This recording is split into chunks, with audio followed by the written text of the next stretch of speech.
On a call. This is good.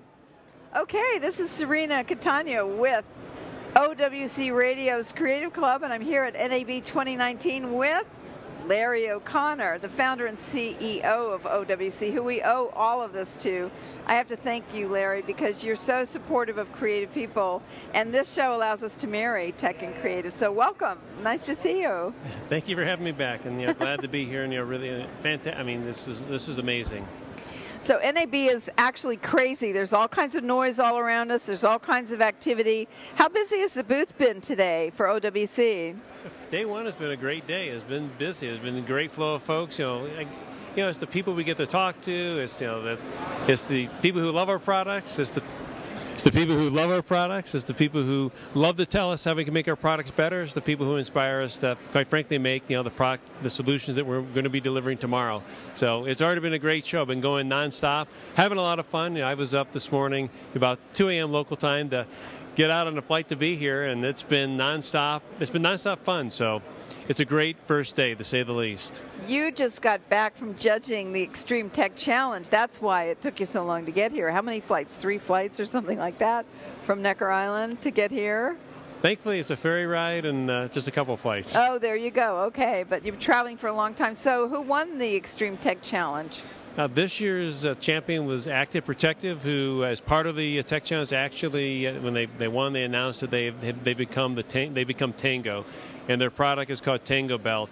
And it's the simple things. I mean, that really are life changing. I mean, at first you might kind of go, they produce an airbag belt. This for people that after surgery, if you fall, the intent is to prevent you from re-injuring a knee, breaking a hip, breaking any number of different things, and they've spent a number of years developing it. It's not explosive. I mean, car airbags, they use a charge to go off. They're very loud. They had to do considerations for nursing care centers, for places where other people would be, and an airbag going off in those environments sounds like a gunshot. So all these little considerations come to be in a product that is quiet, is reliable, that an elderly person can sleep in comfortably, so that when there's a major surgery, whether it be knee, hip, you name it, it's something that they want to wear, they're willing to wear, and it aids in the recovery. The really cool data from this, and again, everything that we do and the things I really love have to do with sustainability and resource, maximization, so to speak. And a neat, kind of unexpected benefit of people wearing the belt during physical therapy, they actually recover, they actually walk further, faster, and with more confidence, because they know they have something that's going to protect them if they actually fall. So the recovery rate improves, survival improves, because people when they get up and get going, and that's priceless. So never mind the falls that it saves somebody from an actual break-on, because the fear is reduced or even taken away. People are recovering faster, and they're actually falling less. So it's really an amazing product, and anything that aids in recovery, reduces that time to actually become independent again. That saves. I mean, that saves lives. That saves resources. It makes people happier, and that's a big piece of it. So, who were some of the other judges that were there with you? I am so horrible with names. You can't even put me on Okay, never mind. They're all, the folks. I mean, they're certainly at CES. You had a gentleman from Samsung. All technology, people have been around technology, people have been around investing in technology, people who see the seeds and understand the seeds of success, and not just a great idea, but a great team behind the idea that can make it real. Active Protective won because they're going into production. They're ready for that big visibility. They have the infrastructure in place to really make a difference out there. And the other two companies, quite frankly, one was neck and neck, and I was kind of I was really rooting for Link. Link has a technology that seems, it can be very, very much oversimplified. They have it's basically a tracking device, tracking technology. You wear a little, you either wear or carry a little pendant, and you sync these devices together, and it will I believe the range is 5 miles on land. It's either 10 or 20 miles by air, but it'll point you to where anybody in your party is. You can link up to 16 people. I think in a normal group they have larger versions available, but you click on the button see where the person is, and it'll take you right to that person. It'll do that in close quarters, so you might be in an event and you want to bring somebody important over to your boss, that kind of gig. Help you find out where that individual is so you can bring them right over. Or in the wilderness, you've lost a child, you got, whether it's hiking, skiing, whatever it may be, you always know where those folks are. But that's not the half of what they've done. This device right now is a manifestation of the new technology, very low power, as a frequency hopping technology that allows somebody's location data, number one, to be encrypted and to be virtually undetectable. Number two, to be, again, broadcast over a wide range so these units can connect and sync and let people know where everybody is. But the power, for your iPhone, if anybody's ever used Find My iPhone, you go in there, it's got to broadcast out to a tower, you wait a little while, every few minutes it updates. This is instantaneous, and it uses a tiny sliver of a fraction of the power that's needed for other location services. And right now, this is just integrated in their own little portable device, but they're working with, they couldn't name them, but they showed a picture of an iPhone, so I assume they're working with our friendly iPhone manufacturer, and probably Samsung and other mobile companies, as well as drone companies and everybody else, to integrate this right into the devices. For saving, and this is another thing, for saving lives, this is the first contract. The military did recovery testing with this for injured soldiers and found that it reduced the time to locate and recover somebody who was unconscious or not responding, by 61%. So more than twice as fast they're finding folks that they need to find because of this versus traditional technology. And again, encrypted, safe, private. You can use it. Nobody else can snoop on you. So wow. I'm really not even, again, it's very hard to, it's not just simple finder technology. It's really the frequency, the compression, the location data that they can transmit over long distances with very low power. And I'm betting within 5 years we're going to see their technology integrated into pretty much anything that moves. I can see that technology being integrated into. It's neat stuff. And look at it recently. When you need to find somebody, time can be the difference between life and death. So another thing that's really positive. And hey, school field trips, just having the peace of mind, a teacher can look down on an iPad and go, all my kids are, Absolutely. Where are the kids? And I'm talking too much. You need to talk. No, you're not. This is fascinating. There was one other one there. And Livian was there. And Livian was there. And those guys are a little further. I mean, they're more... their stuff is real. They identified a molecule which they have a patent on that essentially they've determined is the key to disease prevention. It's one of those things that the less you have, the more susceptible you are, the faster, actually the more likely you are to develop various diseases. And tests have been done. They've literally linked, arterial systems between an old mouse and a young mouse. The old mouse gets younger, the young mouse gets older. I mean, literally as that molecule, is more dispersed. And now they're doing injection testing. They've done testing in animals, even just for a simple heart attack. The molecule has a very short half-life, so the challenge is you can't just get, I guess you could technically get injections every day, but for somebody who suffers a heart attack, just one injection of this molecule substantially increases the rate of healing and the amount of recovery of that heart after a heart attack. I mean, it's the tip of the iceberg, and there's other things that are, all the things that are coming along that are going to make our older life, our later years, more enjoyable, more pleasant, more healthy. We're at the tip of the iceberg today, and they're going after this particular molecule. We treat disease today individually. We see heart disease or this cancer, lung disease, whatever it may be, Alzheimer's. All these different, we target them individually. This one molecule can be shown to have an impact across all disease in a preventative state. As you get older, you produce less, and these things happen. You amp this up, and it changes the game. So very interested to see where they go. They're literally at a few $1 billion in capital raise, they believe, and 5 or 10 years away from human, a couple years away from studies, maybe 5-10 years away from commercialization. But it is amazing, what's coming down the pipeline. And seeing these things at Extreme Tech, there was hundreds of amazing companies. There's a top 10 in Vegas that were all really incredible. And today, how fast we can prototype, how fast we can, not talking biotech, but if you have an idea, the engineering you can do very quickly, turnkey, the 3D printing that enables you to to make your product, even print circuit boards in some cases, electronics. It takes the cost way down. It takes the concept prototype. I walked into CES this year. A lot of the prototypes look better than some of these companies' final production products, just because of how good prototyping has become. Yeah. And you can actually prototype things that look production, whereas opposed to, to come to CES a decade ago, you had to have a real product and had to have made a real investment, a huge investment. But WeWalk was one I really liked at CES, and this is an aid for people who have any kind of vision disability. And it's a smart stick that integrates maps, so you can get directional. Maps for directional. It also it has how do I say, sonar?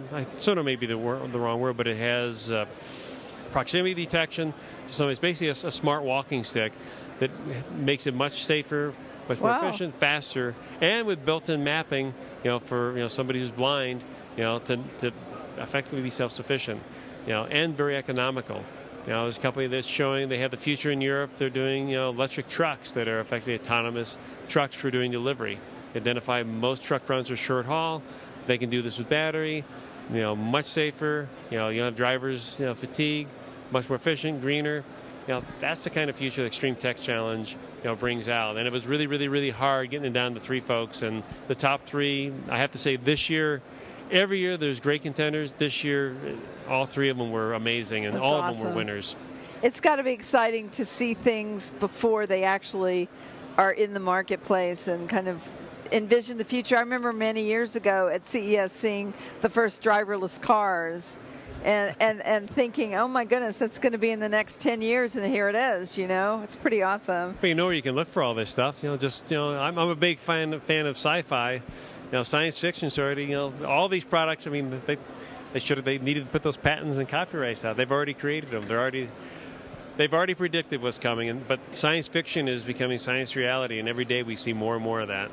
I've thought about that. Science fiction does predict the future. It's the crazy minds of the creatives that do that. That's awesome.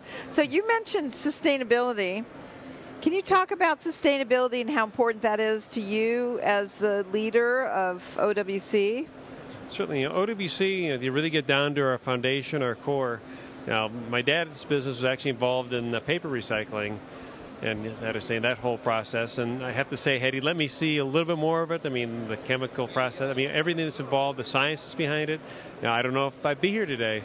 It could be in a whole different industry. I'm glad I'm where I'm at, but there's opportunity everywhere. But at the very core of OWC, we sought to enable people to take their systems further. You don't need to buy a brand new machine. You certainly don't want to recycle the machine you have. Recycling electronics is a horrible process. A very, very wasteful process. The longer you can keep a product, keep something useful, in somebody's hands that can get benefit from it, the better. But we've been making things better than they were when they were new, and that's been a super core. Where we can take resources and get the most benefit from them, OWC is sought from the very, very beginning. And it's not just with technology. Obviously we do all these upgrades, we do these things that so you can take that Mac further. I don't like that Apple keeps soldering everything, because that takes one of the biggest, best things that made Macs was how long they lasted and the user serviceability. I'm really excited to see Apple desolder the memory in their latest Mac Mini. The new Mac Mini is awesome. Not to get off on a whole tangent here, but Apple needs to do more of that, because people pay the big bucks for Mac because they last forever, and they last forever because people can upgrade them, modify them, do what they need to do. Not a year from now, 2 years, 3 years, 5 years, 10 years from now. People are still using machines, more than a decade ago, because they're awesome machines, and they have the flexibility, have the capability of being serviced. So going back to OWC, certainly our focus is what we can do with this kind of technology, but where we can use technology to become less impactful, we do. We've led the way. In Woodstock, we put up one of a very small number of LEED Platinum facilities for our headquarters, and that's not just it's not a big old fancy super architectural, how to say, I don't know how to really put it. It's a functional building that is designed to be as low impact as possible. We don't have a retention pond because we put in pavers. By having pavers, we don't have to have water collecting the bad things that cars drop, accumulating in a toxic concentrator. we have a biobed system that actually breaks down anything that might come out of a car. We don't use bottled water in Woodstock because we have a whole facility carbon water filter. You don't have to buy bottled water. You can actually, with carbon filtration, which you only have to change, and it's carbon, by the way. It's a natural product. You only have to change it every 5 to 7 years. You can have that clean, safe water, which it takes the chlorine out, takes the organics out, throughout your entire home or operation. It's very economical, and it's very environmentally friendly. And healthy. And healthy. Very, very healthy. Very healthy. I have a carbon filtration system at my house. Good for you. I do. I love it. It's the best tasting water you'll ever have. People laugh at me because I say I've got the best tasting water, and then they taste it and they go, "This really is good." It's a fantastic. You don't realize all the stuff that's in what you eat and drink. Anyway, that's a whole different podcast. Even bottled water, it's hard to find good bottle. I mean, right. I had to convince my wife, and I kind of maybe even tricked her at one point to actually. But once she started drinking it, she was a fan. I mean, anyway, there's all these solutions. I mean, we don't need. And not to keep on the water thing. Water's really near and dear. I used to write all the time about how much waste we had with water bottles. I mean, it really bugged me a lot. And I was lucky. I mean, I probably wouldn't have known any better. But way back in the '90s. Actually, some friends of mine were selling carbon filters, and they came over. They would take a bottle of beer and pour it through this thing, and out the other side would come. It would be brown, kind of dark going in, and it'd come out clear on the other side. It's like, that's amazing. And then you taste the water.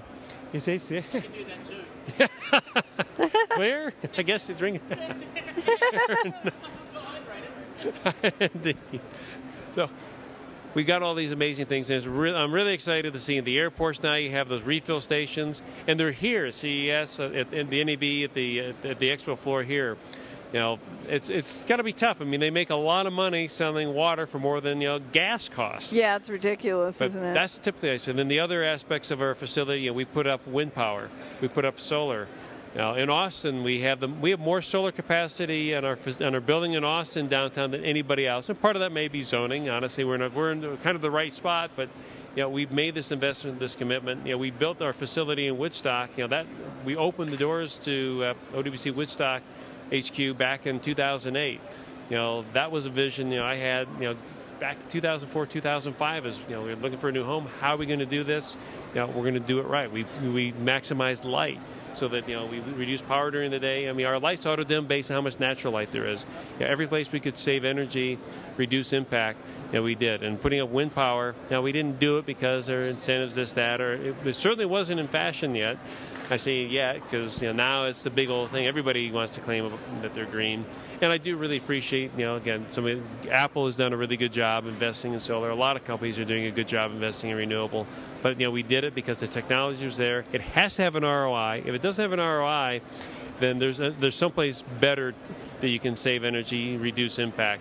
But the ROI is there. It's good for air quality. It's good for our future. And, I've got 4 kids. And certainly as I really realized what OWC was about in terms of how we extended technology's life, how we really supported. It's always about resource maximization. We're going to use resources. We do it. We're breathing air. That's a resource, and maximizing those resources has been something I've talked about and been a big advocate, really been excited and passionate about for certainly the last 2 decades. I think that's wonderful. We need more people like you doing that. We've been doing this we've been doing it for 3 decades, but didn't really realize what we were doing. So it takes a little while. And we have lots of folks out there that naturally do the right thing. They do good, and anybody who thinks that one person doesn't make a difference, that's a huge error. I mean, everybody makes a difference, and we need everybody to know that they do make that difference. And it's the choices they make. But everybody makes those choices. That's what makes the world a better place. It does. So before you go, though, I want to ask you, tell me what's in the booth that's new. Certainly.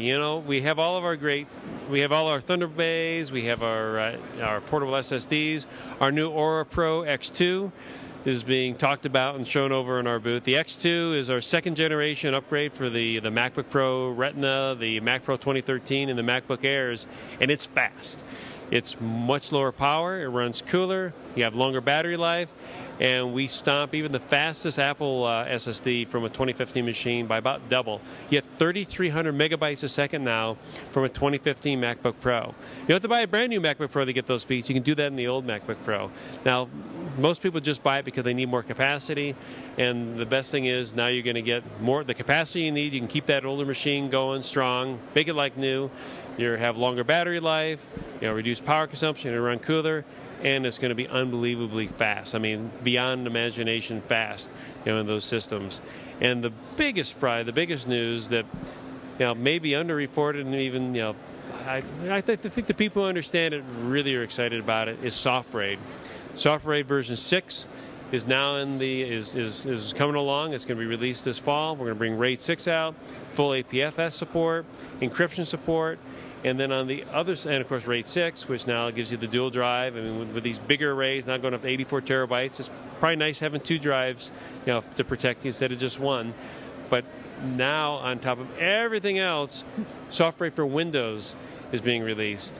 And SoftRAID for Windows brings, the award-winning, high-performance, high-protection, real, drive failure predictive technology to the Windows space.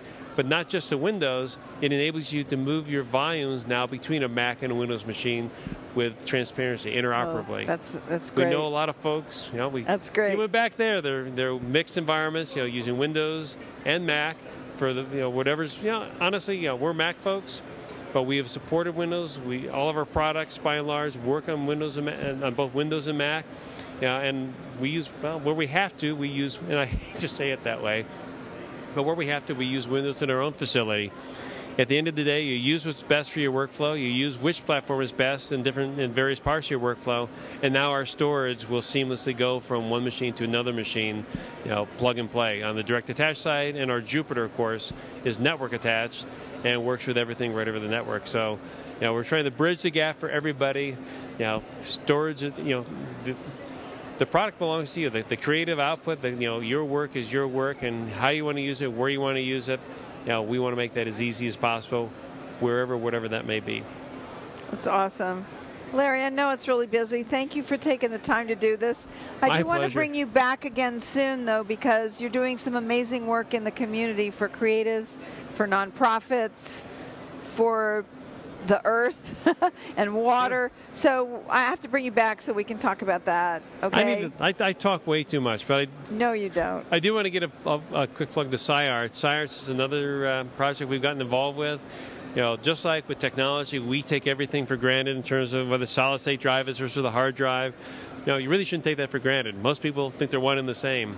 And something that shocked me was the number of children, in grade school children, even beyond grade school, that don't have a good understanding of what we're doing in space.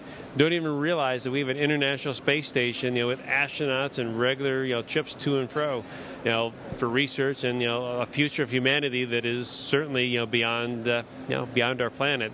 And SciArts as a competition to provoke creativity in kids. And it's a competition where they draw art related. Right now they're doing the moon landing anniversary is coming up, and it's a great competition, to educate kids on the moon landing. Yes, we landed on the moon and what we're doing today. So it's an exposure. It's something that really bring that kind of. We don't talk about space like we used to. I mean, you see, you got these companies that are launching, but it's not like it was when I was a kid. With the shuttles going up all the time. We went through some hard times and great times. But it's really fun that this group is bringing to a new generation, making sure that engagement's there and helping foster that, just that understanding, because it just blows your mind how many kids don't realize what we're doing up there. But when they find out, I mean, it's incredibly inspirational. And guys, some people say, why do we even do anything in space? The things that we're doing for space exploration, trying to put ourselves on the moon, establish habitat on Mars. Those things have they've always had tremendous benefits for what we do here. If we can survive on Mars, guess what? That technology, what that can do to improve, our resource use, how we protect our environment, how we protect this planet, unbelievably incredible. because the resources there, we don't have, I should say, the resources here, we don't have out there. And surviving there means that, you know, we can do a heck of a lot better job, more efficient job, you know, more respectful job, you know, and how we use our own planet's resources. So thank you for letting me keep on just going. No, I love that you think about all of this, and I also love that your company gets behind it. So I do want to bring you back on to talk in more detail about some of these other things and more about sci-fi too. I look forward to it. We got a lot of great people at OWC that can share as well, and it's always a pleasure. Yeah, you have a great team. We'll have a happy and wonderful and profitable NAB 2019, and thanks for helping us get OWC Radio off the ground. I'm really excited about it. It's been a fun day. So this is Cirina Catania with OWC Radio's Creative Club, and I am signing off. I'm with Larry O'Connor, the founder and CEO of OWC. And remember what I tell you guys, get up off your chair and go do something wonderful today. Thanks for listening. Thanks Larry. Cirina. Take care.